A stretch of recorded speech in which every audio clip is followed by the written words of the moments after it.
El 30 de julio de 1683, el rey Luis XIV, junto a su corte, se vistieron de luto. La reina consorte de Francia y Navarra había muerto entre el dolor y la resignación de que su tiempo en la tierra había llegado a su fin. La infanta española lleva sobre sus hombros apreciaciones tales como ser una mujer de poca ambición, una reina que pasó desapercibida por su personalidad profundamente modesta, mientras por otro lado pesan en su persona rumores sobre infidelidad e incluso una hija ilegítima. Pero, ¿es todo esto realmente cierto? ¿O hay más sobre la olvidada reina triste que ignoramos? Quédate conmigo, ya que hoy hablaremos sobre María Teresa de Austria.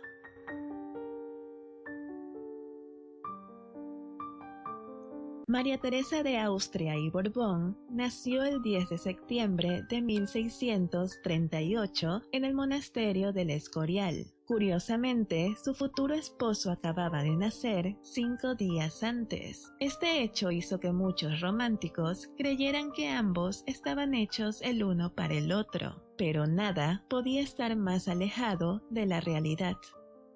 María Teresa era para ese entonces hija del imperante rey de España, Felipe IV, y su esposa, Isabel de Francia, hermana de Luis XIII. María Teresa recibió su respectivo trato como infanta de España y Portugal, aunque el asunto de infanta de Portugal solo le duró 2 años, ya que en 1640 inició la Guerra de Restauración Portuguesa, la que produjo un gran número de enfrentamientos armados que buscaban ponerle fin a la famosa Unión Ibérica.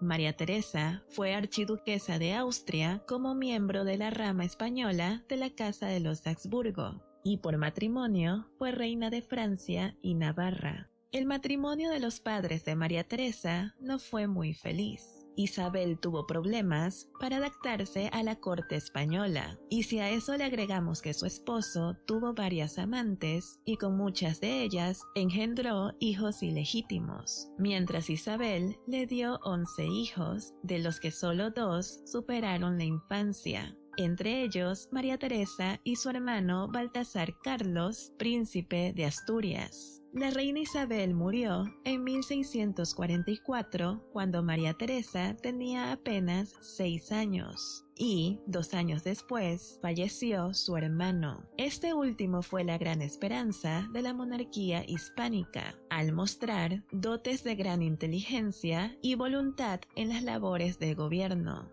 pero murió de viruela con 17 años. Tras este hecho, María Teresa se convirtió en la única hija sobreviviente del rey Felipe IV. Y dado que los españoles no estaban sujetos a la ley sálica, la cual impedía que las mujeres heredaran el trono, ella llegó a ser la presunta heredera de su padre hasta 1657. Siendo un viudo de 44 años, su padre se volvió a casar en 1649 con quien se suponía sería la esposa de su hijo Baltasar Carlos. Pero ya que éste murió y Felipe necesitaba otro heredero, tomó la decisión de casarse con la muchacha, la cual era su sobrina de 14 años, Mariana de Austria. Felipe IV tuvo 6 hijos con su nueva esposa, de los cuales solo 2 sobrevivieron a la infancia. Estos fueron Margarita Teresa de España, quien se casó en 1666 con el emperador Leopoldo I del Sacro Imperio Romano Germánico, y Carlos II, quien heredaría al fin la corona de su padre, pero pasaría a convertirse en el último Habsburgo que reinó en España.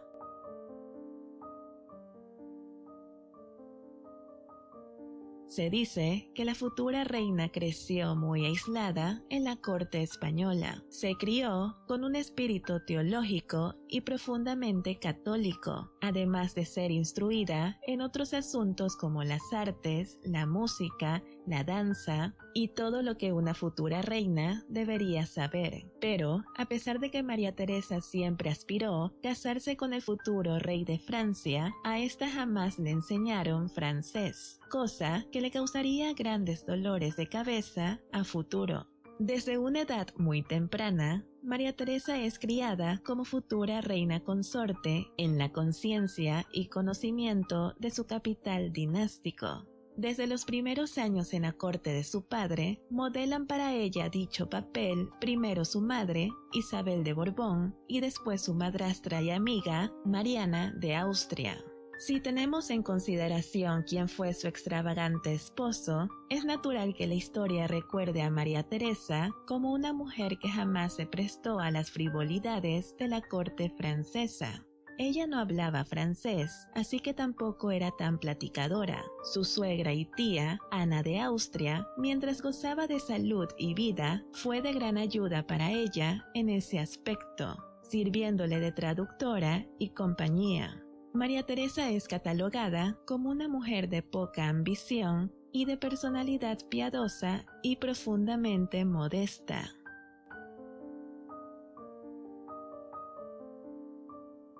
La infanta María Teresa, como presunta heredera al trono español, no podía ser emparejada con cualquiera. Se consideró casarla con Fernando IV, el rey de los romanos y heredero del emperador del Sacro Imperio Romano Germánico, así como hermano mayor de la nueva madrastra de María Teresa. Pero este candidato murió en 1654 debido a la viruela. Pero Fernando IV tenía un hermano menor, así que se sugirió que María Teresa se casara con el futuro Leopoldo I y, aunque convertirse en emperatriz del Sacro Imperio Romano Germánico era una gran estrategia, la infanta estaba más interesada en Luis XIV. Aferrada a la idea de convertirse en la reina del francés, la infanta rechazaría dicho matrimonio. Leopoldo I terminó contrayendo matrimonio con la media hermana de María Teresa, Margarita Teresa de Austria.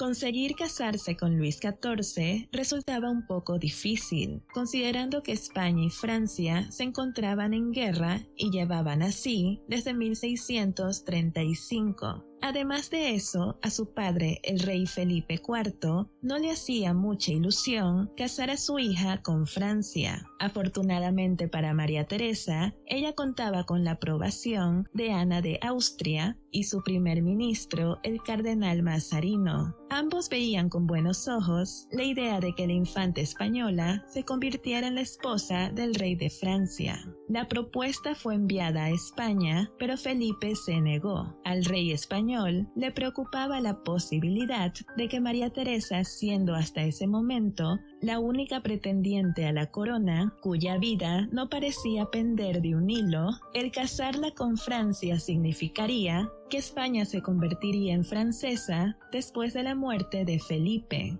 La situación cambió en 1657, cuando Felipe obtuvo un nuevo heredero, y la guerra con los franceses llevó a España a la bancarrota. La propuesta volvió a llegar a sus manos, esta vez en forma de un tratado de paz entre ambos reinos. Pero aún así, el rey español no estaba muy seguro al respecto. Así que el cardenal ideó un plan muy simple pero efectivo. Organizó una especie de cortejo con la princesa Margarita Yolanda de Saboya, anunciando que iniciaría las negociaciones para concretar un matrimonio y en respuesta, el rey Felipe IV mostró interés en Luis XIV como un buen partido para su hija. Francia paró las negociaciones con Saboya y entró en negociaciones con España durante meses, ya que no solo había que arreglar un matrimonio, sino también un tratado de paz. Finalmente, el 7 de noviembre de 1659 se resolvieron todas las negociaciones. La dote de la infanta española fue un tema muy importante durante este proceso. España insistió en una cláusula de renuncia que privaría a María Teresa y sus hijos de cualquier derecho a la sucesión española. Esto finalmente se hizo. Pero es a partir de este punto que considero necesario traer a colación un artículo publicado en el Anuario de Historia del Derecho Español del año 2019, titulado María Teresa de Austria, un reino por una dote. Se cree que gracias a la habilidad de Mazarino y sus diplomáticos franceses, la renuncia y su validez quedaron condicionadas al pago de una dote de $500,000 de escudos de oro, y que, al no pagar dicho monto, la renuncia quedaría invalidada. Dicho esto de otra manera, los franceses sostenían que María Teresa renunció a sus derechos sucesorios a cambio del pago de una dote y, puesto que ésta no se pagó, la renuncia quedaba sin efecto y María Teresa podía heredarle sus derechos sucesorios a su hijo y a sus nietos. En coherencia con la política hereditaria mantenida por España antes del Tratado de Paz, se acordó que María Teresa tendría que renunciar a la herencia de sus padres. Esta herencia era de dos tipos. Por un lado, los bienes privativos de las personas reales, tales como cuadros, alhajas, muebles, dinero, etc. Y por otro lado, la sucesión de estados y soberanías. Se estipularon, pues, dos renuncias diferentes. Francia, con mucho esfuerzo, consiguió condicionar la renuncia a los bienes privativos al pago de la dote, mientras la renuncia de la sucesión de la corona había quedado incondicionada. Y ya que Luis XIV no se iba a conformar con pinturas, muebles, joyas y un par de cachivaches más, ideó una estrategia para dejar sin efecto las renuncias hechas por su mujer sobre los territorios de la corona española. Luis XIV, al enterarse que Carlos II, el niño enfermizo que heredó la corona de España, vivía todos los días mirando a la muerte a los ojos, consideró que era el momento adecuado para actuar en la anulación de la renuncia de su esposa, con el propósito de reivindicar los derechos sucesorios de María Teresa. Luis XIV puso a trabajar a sus juristas, quienes concluyeron que para resolver el conflicto debían mezclar las dos renuncias en una sola, de manera que el impago de la dote afectara a ambas renuncias y no solo a una. En pocas palabras, Luis XIV y sus juristas querían fingir que solo existía una renuncia y que la misma estaba condicionada al pago de una dote.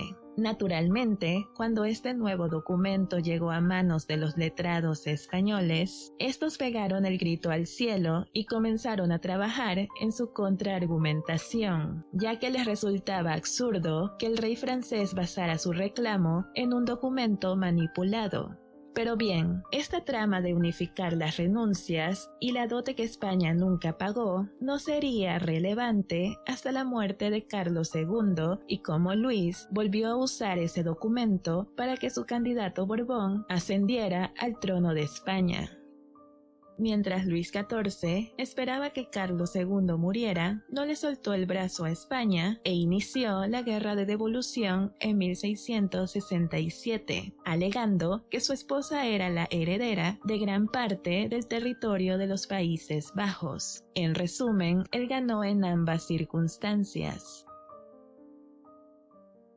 El 3 de junio de 1660, María Teresa se casó por poderes en Fuenterrabía y, al día siguiente, conoció a la familia de su esposo, ya como reina de Francia y en compañía de su padre. Hasta entonces, María Teresa nunca había visto a su marido en persona. No estaba planeado el encuentro hasta el 6 de junio, pero Luis XIV sintió curiosidad y se coló en el pabellón de la reunión familiar. Durante la primera reunión oficial del rey de Francia y la nueva reina de Francia, ambos reinos hicieron la paz formal. Para los curiosos debió ser una escena muy extraña. Los franceses vestían atuendos coloridos y a la moda, mientras que los españoles vestían trajes sencillos de colores oscuros, algo que había estado de moda hace un siglo a los ojos de los franceses.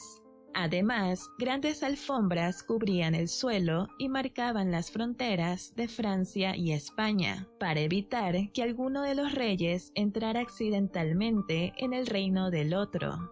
La nueva reina de Francia tuvo que permanecer en el lado español de la alfombra hasta el día siguiente. En un mar de lágrimas, María Teresa se despidió de su padre, a quien nunca volvería a ver. porque la tradición impedía que las princesas y reinas extranjeras regresaran a sus países de origen, incluso para una visita rápida. El 9 de junio, María Teresa y Luis XIV se casaron en suelo francés. La novia llevaba un caro vestido con flores de lis bordadas y una corona en su cabeza rubia. Un gran banquete siguió la ceremonia de la boda. Se tocó música, la gente bailó y las mesas se llenaron de todo tipo de platillos deliciosos. María Teresa probablemente pensó que estaba en el cielo. La pareja hizo la tradicional entrada gozosa a París el 26 de agosto de 1660. Los parisinos vitorearon, junto con la nobleza, los miembros de la iglesia y el parlamento, mientras Luis y su esposa recibían las llaves de la ciudad. A pesar de que se suponía que era el gran momento de María Teresa, fue Luis quien recibió la mayor parte de los elogios. María Teresa lo había conseguido. A pesar de tener que afrontar una serie de complicaciones, ahora era la reina de Luis XIV tal y como siempre soñó. Se sabe que el primer año de matrimonio fue bastante positivo. El rey francés era cariñoso y pasaba mucho tiempo con su esposa. María Teresa, al estar profundamente enamorada del monarca, recibió todas estas atenciones con optimismo, creyendo que su esposo la amaba profundamente, tanto como ella a él. Pero más temprano que tarde, se topó con la cruel realidad. Luis XIV encontraba a su esposa bastante aburrida, si la comparaba con las mujeres con las que había tenido romances en el pasado. Y no pasó mucho tiempo antes de que Luis retomara su carrera como mujeriego. Se presume que en el primer año de matrimonio, el monarca se concentró en la tarea de embarazar a su reina y, tras conseguir este logro, mostró sus verdaderos colores. María Teresa comenzó a hacerse a la idea de que así sería su matrimonio. El rey tendría amantes y nada lo detendría. Se consolaba con la infantil idea de que su esposo solo podía amar a una princesa de sangre real como ella, y que las demás eran un simple entretenimiento. Para Luis, María Teresa solo fue realmente importante 2 veces en su vida. La primera vez fue cuando dio a luz a un heredero sano el 1 de noviembre de 1661, y la segunda cuando pudo usar su nombre para reclamar los Países Bajos españoles tras la muerte de su padre, el rey Felipe IV. Junto con el chocolate y las naranjas, María Teresa trajo consigo algunas damas españolas como compañía. Por supuesto, esto generó conflicto, ya que Luis XIV había designado damas francesas para esa función. El monarca le manifestó su descontento sobre este asunto y mandó al pequeño séquito español de regreso a casa. María Teresa lo habría aceptado no porque creyera que era una buena idea, sino porque quería complacer a su esposo. Ese fue siempre su único objetivo, pero nunca funcionó realmente. Su amor por Luis la llevó a probar nuevas modas. Si alguien le decía que al rey le gustaba esto o aquello, ella cambiaba su guardarropa, pero solo conseguía verse más incómoda vestida de esa manera. Usaba los tacones de moda para parecer más alta, pero terminaba teniendo accidentes porque no podía caminar con ellos. Se reía con sus damas si el rey la miraba y apenas decía una palabra cuando le hablaba. Luis la ponía nerviosa y él lo sabía. A veces incluso le divertía hacer sonrojar a su esposa. El mayor error de María Teresa fue enamorarse de su esposo. Aquel sentimiento solo le trajo dolor y frustración. El tiempo pasó y la reina se fue aislando cada vez más, encerrándose en su pequeño mundo junto a su último séquito español, una horda de perros pequeños y un grupo de enanos que cumplían la función de personas de placer. Nabo fue uno de estos sirvientes que le hacía compañía a la reina, y en torno a él surgió un curioso rumor sobre infidelidad e incluso una hija fruto de este romance. Para María Teresa, la vida en la corte de su esposo no fue fácil. Y, aparte del dolor que le causaron varias amantes de este, la reina también tuvo que enterrar a la mayoría de sus hijos a temprana edad. De los 6 hijos que tuvo con el rey, solo el mayor, Luis, el futuro gran delfín de Francia, llegó a la edad adulta.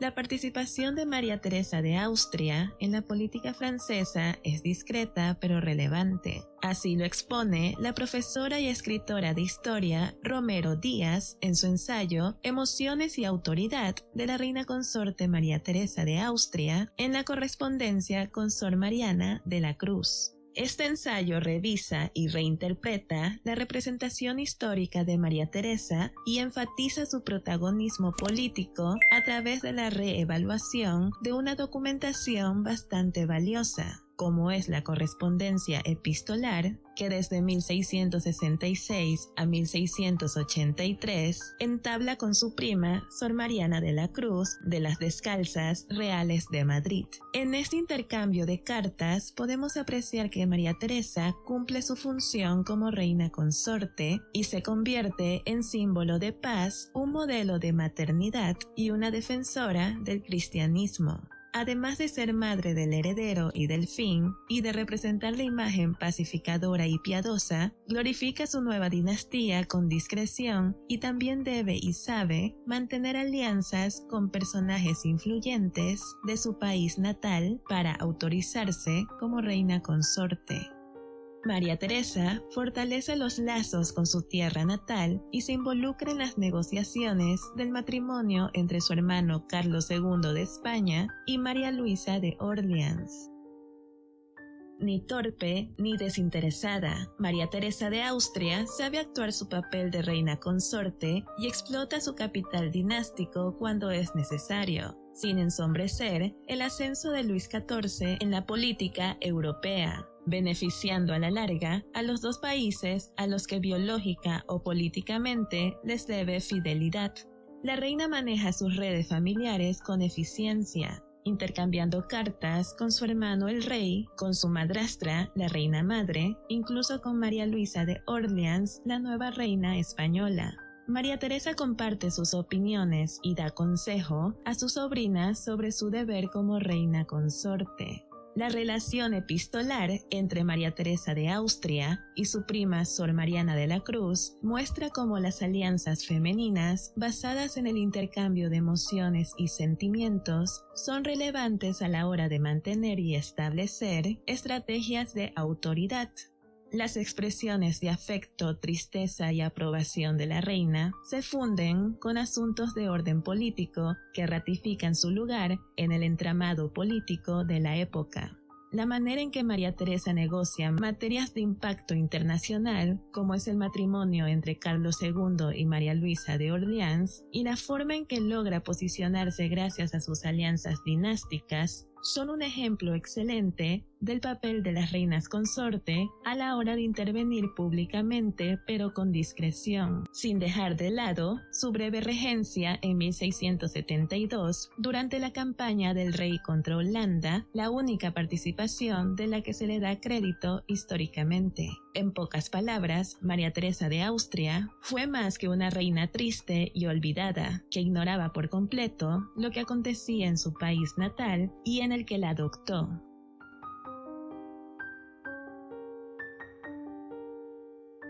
La temprana muerte de María Teresa fue una sorpresa para todos, ya que la desgracia se suscitó poco después de regresar de un viaje el 20 de julio de 1683. María Teresa parecía gozar de buena salud, pero esto cambió rápidamente cuando se le formó un absceso debajo del brazo izquierdo y tuvo que guardar cama de inmediato. El tratamiento habitual de los médicos para este tipo de padecimientos consistía en sangrar y purgar. Esto debilitó rápidamente su cuerpo. El absceso se volvió violeta y purulento, mostrando signos de septicemia. Aunque el dolor de María Teresa fue grande, nunca se quejó, pero al darse cuenta de que su tiempo en la tierra llegó a su fin, Se dice que pronunció las palabras: «Desde que soy reina, solo tuve un día feliz». La reina consorte murió 10 días después, el 30 de julio de 1683, a la edad de 44 años, dejando atrás una vida que no fue un cuento de hadas como ella imaginó que sería al casarse con el hombre de sus sueños.